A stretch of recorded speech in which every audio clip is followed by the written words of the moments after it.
Hi, my name is Tim Tang, and we're here with the Fast Casual Executive Summit, and I have the privilege of speaking with Matt Hood from the Habit Burger Grill. Matt, could you speak to your role? Sure, I'm the Chief Marketing Officer for the Habit Burger Grill. So, can you describe what you've been doing at Habit? Sure, yeah. So I joined the Habit about 2.5 years ago, so in the summer of 2014. And it was at a time that the company was a part of a long, continuous growth journey.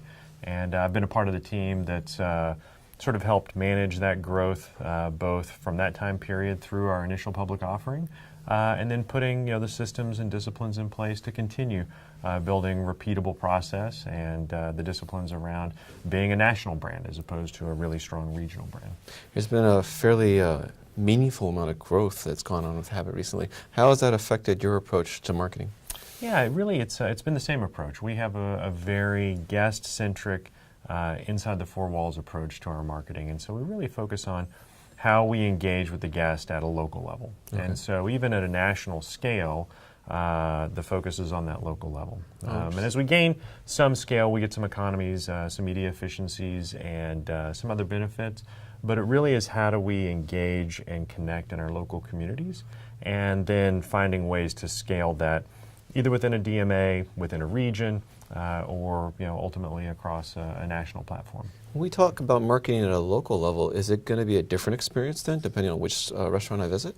It is, and there'll be a lot of consistency in the common brand touch points, but there may be nuance with regard to how we talk about our heritage in Southern California versus introducing the brand on the East Coast, where we've just opened stores in the last couple of years. The same is even true within some of our legacy markets within Utah, within Arizona, even in the Bay Area. We know that there are subtle differences in our trade areas, in our product mix, and also just in our how long we've been in a market and how well a community may know us, and how we help tell our story over a period of time. Can you speak to some of the challenges that you've experienced as it relates to marketing in this age of a digitally enabled consumer and how you've been able to overcome them? Yeah, there are so many choices and so many ways to get it wrong that I think the key for us has always been how do you do rapid cycle test and learn scenarios. And so we've really focused on being nimble, being able to get in and out of different media tests quickly. Digital affords you that, whether that's in social or paid search or display or a variety of other ways that we've been able to engage through mobile. And you try to learn what you can gain success at small scale, and then you start to ramp that scale up.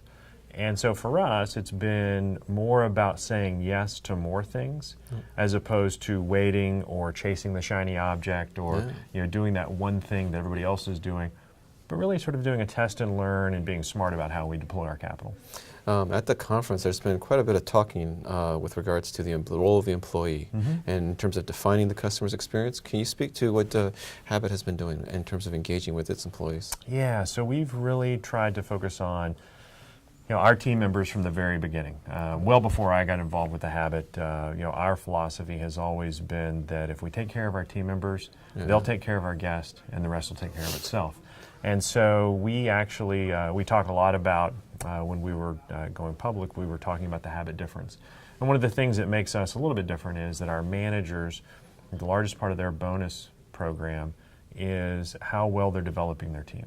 Really? Absolutely. And so when we talk about taking care of our team members, we really put it first and foremost in our managers' minds so that they are truly hiring, developing, retaining great team members, because ultimately the touch point that our guests have most in our brand is with our employees. And so both their ability to deliver a great quality product, but also a high quality experience is really key. How do you quantify a manager's ability to develop somebody? We've developed a proprietary training program which gives a series of checks and balances as well as some timelines and development goals for themselves and for their team. And then there's, like I mentioned, some checks and balances to make sure that they're meeting those goals. Interesting. And so we think that that's a big part of our success. And as you talked about developing the brand through our team members, we want to develop them, and a part of that development is helping them understand what makes the habit different, talking about our points of differentiation with flame grilling and why we do that, talking about our commitment to quality and what that looks like, talking about why value is so important. And so we give them the reason behind what we do, Wow. as opposed to just how to do the tactical functions.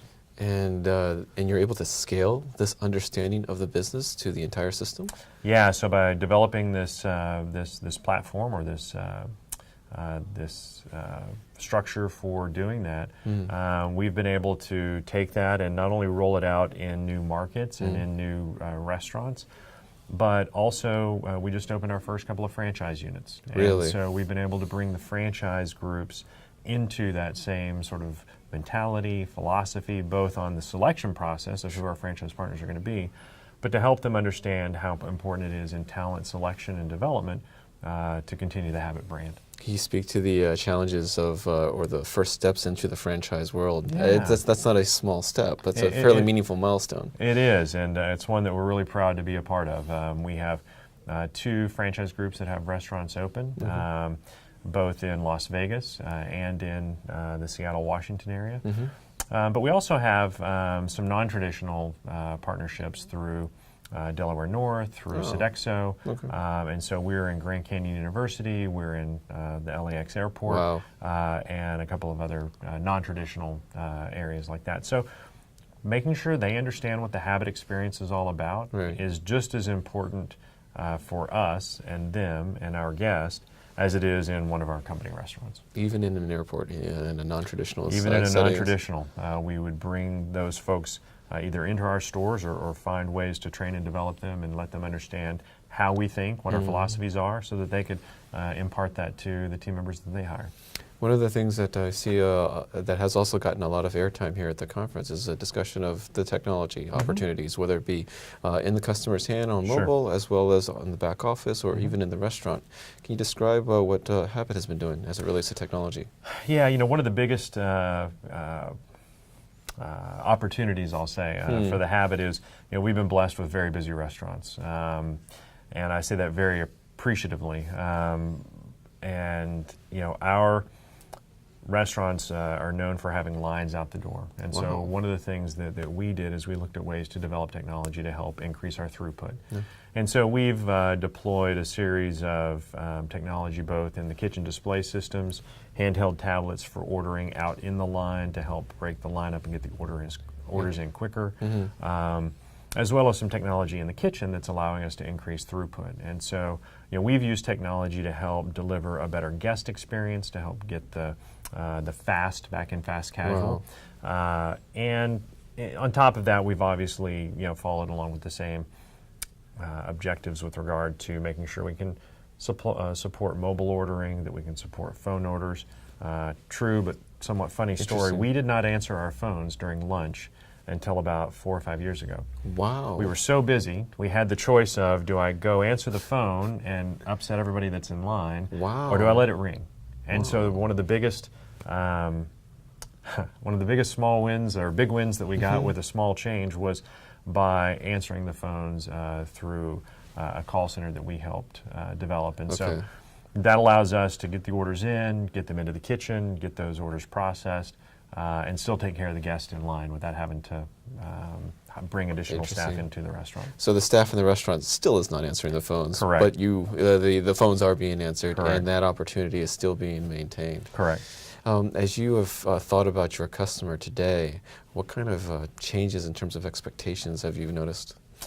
I think one of the best things that ever happened to the Habit was we were named best tasting burger in America by a large consumer national publication.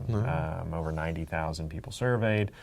We got a lot of national publicity about it, and people came expecting the best tasting burger in America, right?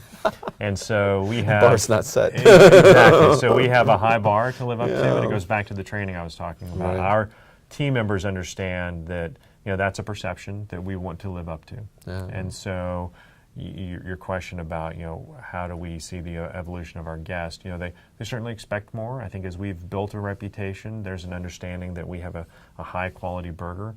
But we also, in addition to, making sure that we get credit for cooking over an open flame and all the great flavor that brings. Excellent. It also affords us to have a broader menu.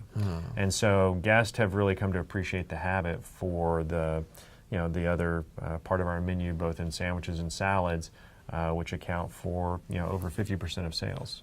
And so we have the ability to have a really nice core product, but also a broader menu, which broadens the appeal of the concept. And so by continuing to evolve the menu, by continuing to use culinary innovation, we're able to expand the appeal of the brand and also continue to hopefully raise the bar on guest expectations. Yeah, my compliments on the albacore tuna. Oh, good. Yeah, thank you. It's easy to see how you're able to win that veto vote when Sure. you have those kind of products on your menu. Thank you. I appreciate that. As a practitioner in this space, and as you look down 6 months next year, what are things that are top of mind? Where do you spend your energies and time focused on? I think both as a restaurant executive and as a CMO, I think the things that we look at is just price sensitivity. Okay. Right now we're in a very favorable commodity market, and that's a real opportunity for us. And at the same time, retail and grocery and sort of non-traditional channels are taking big advantage of that. And Absolutely. so the gap in price there has really been something that we think about because we're a value concept. We were started in 1969 out here in California in the shadow of In-N-Out, and so we've competed on a great quality product at a great value. Excellent.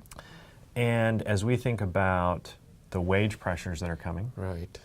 and also keeping that value equation, I think it's something that we as an industry are going to continue to look at very seriously. And I know for us, over the next 6 months, it's really going to be a focus on how do we continue to focus on what made the Habit the Habit.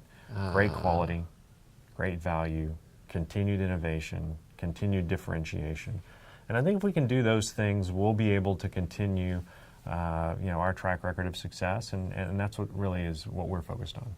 It's a real challenge to look at all the digital opportunities and technology-driven opportunities to drive down operational costs, but yet at the same point, like with the ordering kiosks, for example, that are popping up in so many QSRs. Right. But then the next challenge is how do you differentiate and maintain the differentiated experience in the restaurant? Yeah, and we, like everyone else, are looking at that. And how do we find that balance between giving guests the choice of how they want to order, input their order? Yeah. But also, I go back to one of the key points of our Habit difference is our people. And so how do we leverage a differentiator in our model? Interesting. And so I think that, while some people are going to be looking to reduce cost and reduce team member engagement, we think it's a competitive advantage, and we're going to find ways to lean into that as opposed to, push away from it.